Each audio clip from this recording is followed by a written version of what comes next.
So if you're a Republican and watch this, maybe the best way to keep your child from becoming a commie is to let them become what you perceive as a liberal but is actually a socialist. The hardest choices require the strongest wills. So what's it gonna be?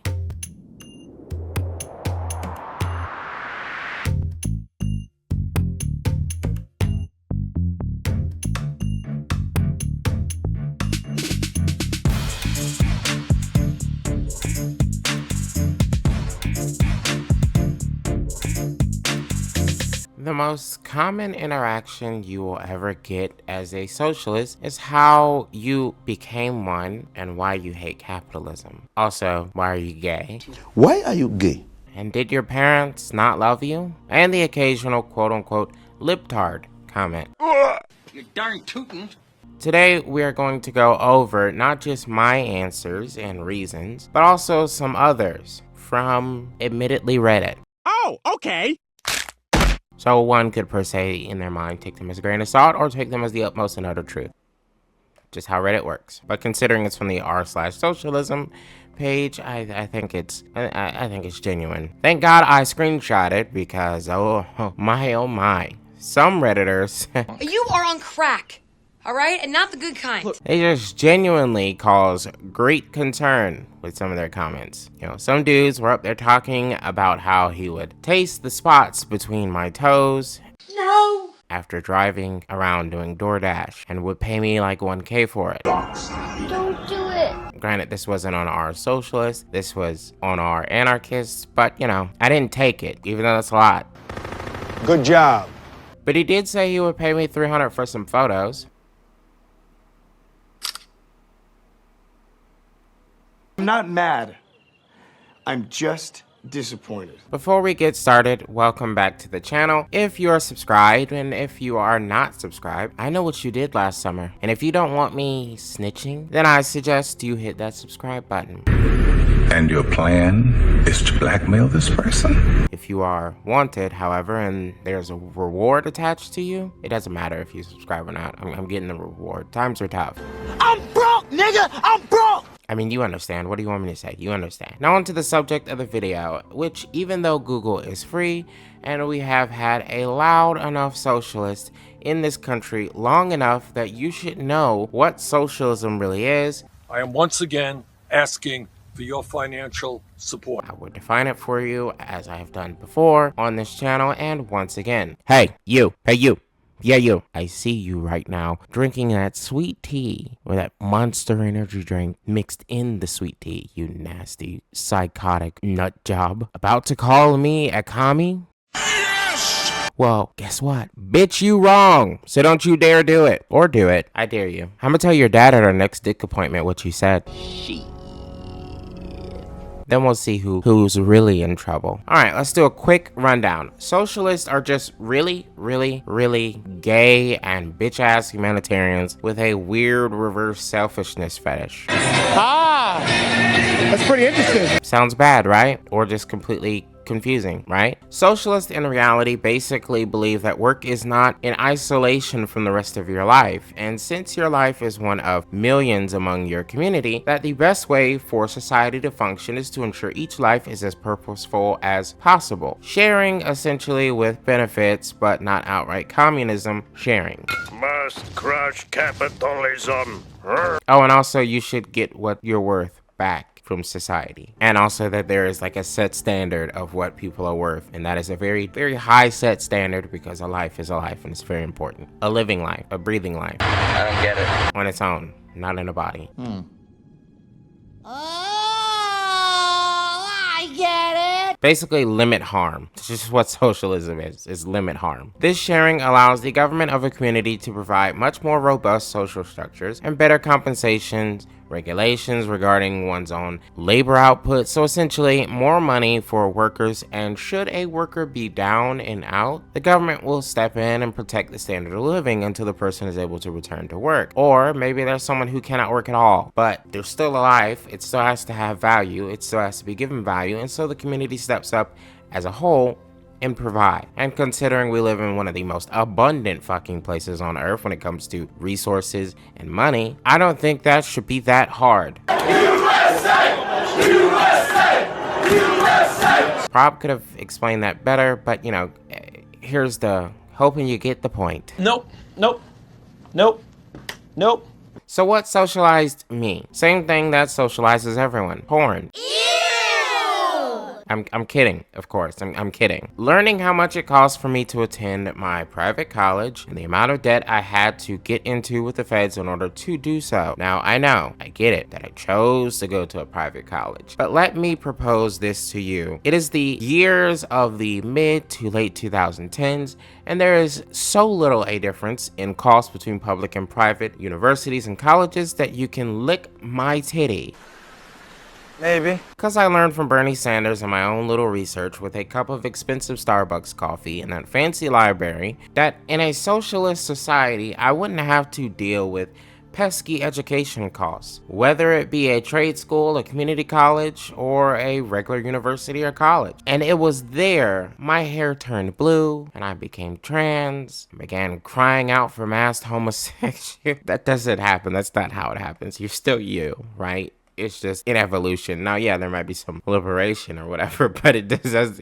Being socialist doesn't make you just like insta-gay or insta-trans. It's not how those are separate things. No, but learning that led me down a rabbit hole, which involved me realizing that capitalism basically takes society and says, you gotta be really, really, really, really, really fucking lucky. And first, to do something in order to even get a comfortable station in life. You're sure this is gonna work? Yeah. And even then, capitalism usually creates a have and a have-nots, which certain colors do not fit into the have group systemically. Usually, mostly, basically, minorities is what I'm getting at. But hey, so long as you use that body to catch a ball or dribble one, you got a chance to join the haves. Just don't you dare take a knee, or both knees, cause holy hell, will you endure some stuff. But the nail in the coffin for me in socialization, I had braces for like almost 9 years. And I don't know if you know the average time someone's supposed to have braces on, but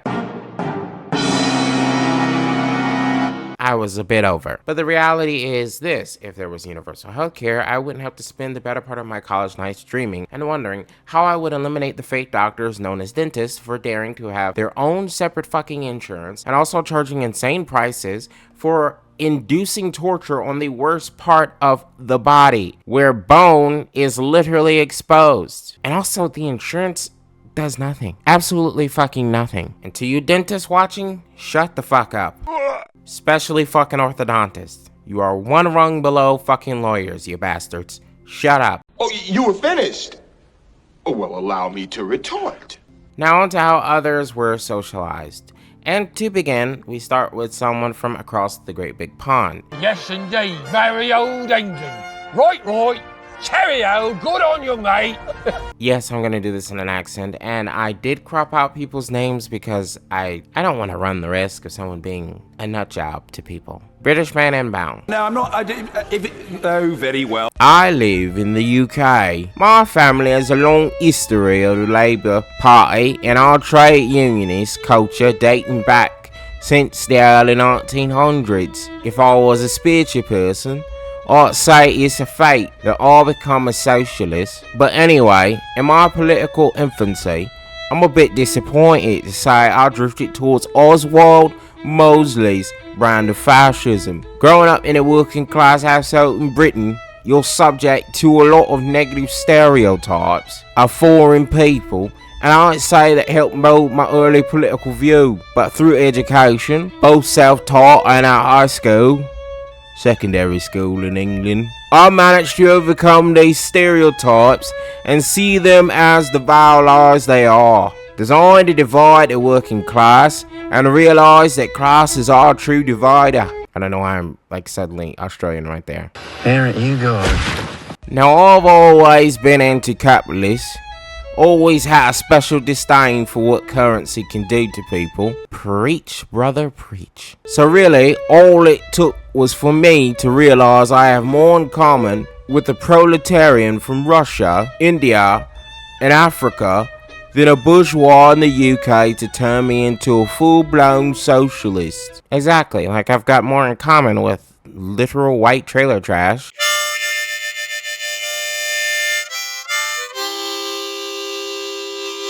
or a redneck than fucking Oprah. What the fuck?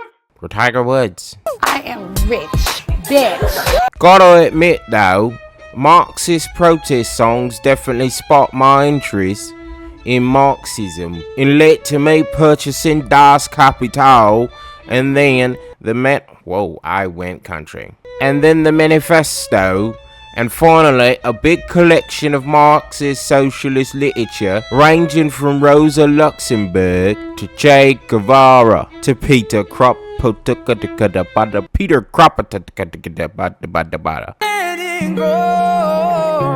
You get what I'm saying? This person sounds like if they were in office, they'd get rid of the Royals first and the House of Lords second, and everything else would just start falling in line. Which, if you don't know what those two things are, one, get the hell out from under the rock. Two, the Royals are basically the laziest fucks this side of history, with a side of tea and a heaping dose of racism. Oh, really? Please. Boom. The House of Lords is basically the second laziest fucks this side of history. That is total bollocks. Who walk around with titles like Baron, Duke, and Cunt. And because their great grandpa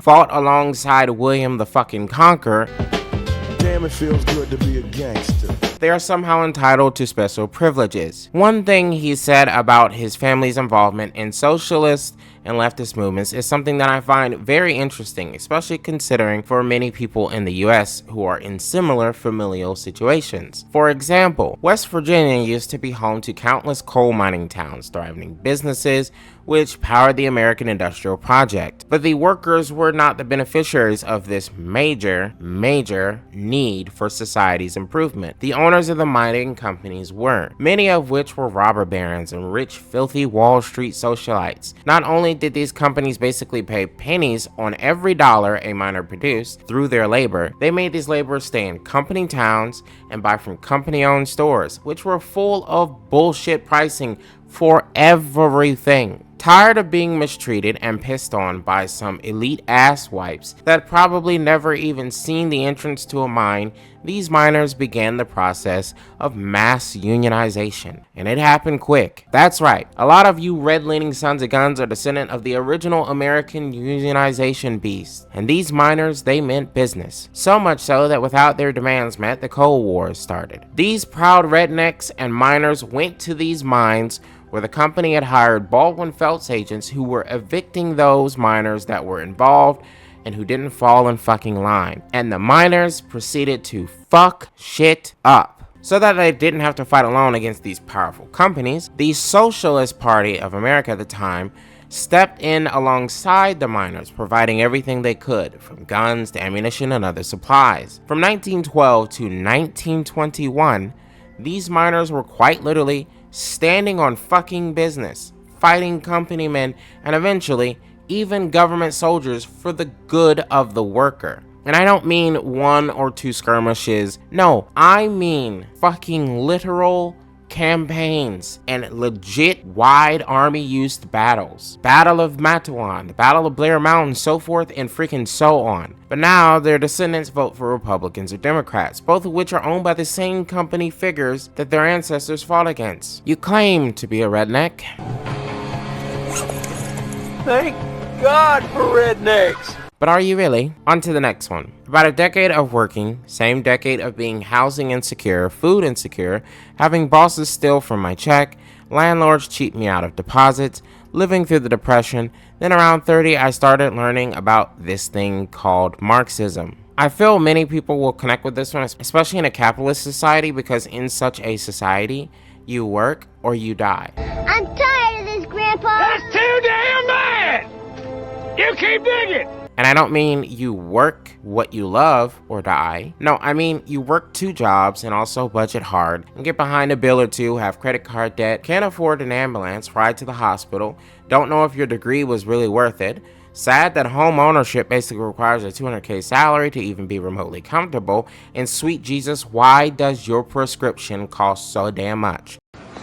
Fair enough. I'm gonna go ahead and write you a prescription for 2 testicles, and you feel free to get this filled out whenever you want. Or you die. And I was scratching the surface. And I think, like this commenter, many people of my generation and Gen Z are going to be like this. Gen X eventually became known as the lost generation because they were the last ones to get some of the scraps off the plate of the American dream. But millennials and Gen Z will come to be known as the hopeless generations, in my opinion. And in lack of hope comes radicalization. But wait! There's more! A need to blame someone for what is happening, why, and who caused it, and to punish those and prevent someone else from doing the same thing. And socialism basically is the only viable mass answer, though one could also become an anarchist or a communist. Amen, Jesus! So if you're a Republican and watch this, maybe the best way to keep your child from becoming a commie bastard is to let them become what you perceive as a liberal but is actually a socialist. The hardest choices require the strongest wills. So what's it gonna be? I'm American. Had very negative experiences growing up watching my parents try to make a living while we all suffered and nearly ended up destitute. Discovered socialism in my late teens during the GW administration, been some form of radical leftist since.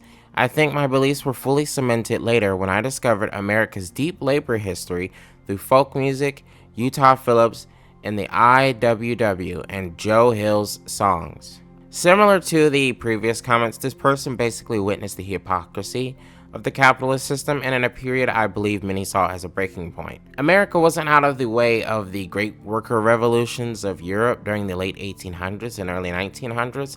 In fact, America has always had progressive left movements, but they are such a threat that those with money always do their best to muddy the waters and try to correlate the actions of people's ancestors with respect for capitalism and hard work, and not just the reality, which was respect and right for one's labor in life. But also, George Bush absolutely drove America right off the cliff. I resent it.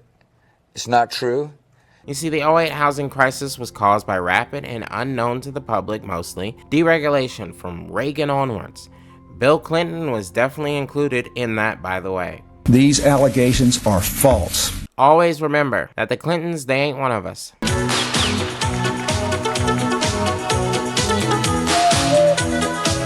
Dumb bitch. By the time the Obama and Bush admins bailed out the banks and then the car industry, I believe it was already too late to turn back, to return the hope of the American dream. Sure, it has always been a bullshit lie, cause the dream always excluded certain citizens. George Bush doesn't care about black people.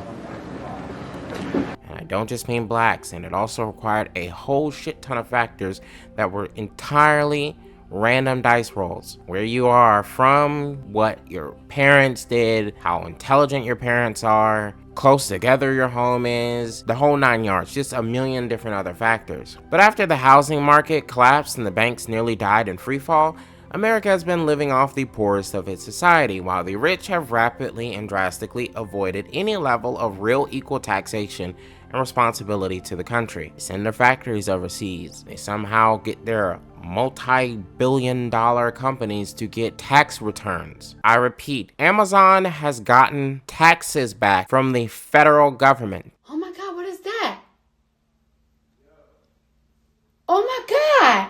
What is that? Amazon, the fucking company, has gotten taxes back from the federal government. That's some old bullshit. Like, I remember when my mom would say she could fill up a Dodge Neon with like $12. Meanwhile, my Altima laughs at $12 of fucking gas if I even remotely plan on using the AC. Or how my dad used to tell me about the cost of certain groceries in the 90s, and I'm just over here like, I know you fucking lying. But they weren't. 06 to 2012 was the point where we could not return to that without major systemic change and return of a decent amount of regulation and a lot of funding behind that regulation to ensure those regulations are enforced. This is why it took forever for the federal government to go after fucking lying, cheating piece of shit CEOs and executives. And even then, they get like one every 6-7 years. Meanwhile, your cousin's in jail because they were smoking a blunt on their front porch. Fact! And each day further from that is another day where someone like Elon fuckhead Musk or Jeff small dick but roided Bezos get to do some bullshit and claim they're helping the average American, when in reality they are just wringing your ass and your wallet hard. And even when your wallet has nothing left, they then offer you a fucking Amazon credit card. No. With some bullshit interest rate to then wring you a little more. To avoid this video getting too long, we will cap it at those three for now. But I am curious if you have turned socialist and why. Or maybe you don't even consider yourself socialist, but you just find yourself sitting further and further left on the spectrum day by day. The Democrat Party is not the left. At best, they are center-right. Republicans are definitively right, but not for the standard conservative ideals. They are full right for the same reason Democrats are center-right. Money, money, this money, money, that profit will make me wallet fat. So let me know down in the comments below if you feel yourself leaning more left on the spectrum and why. I genuinely am curious. Be nice and courteous to each other down there, by the way. I will be watching. Also, thank you for watching, and I hope I have done enough for you to subscribe. The grind to 1K goes on. Until then, I will continue to pray for the return of the redneck of old to rural areas, ready to go 10 toes down against bullshit and make it hurt the pockets of the rich. But y'all gotta cut off the Fox News. Those elite bastards are not your friends.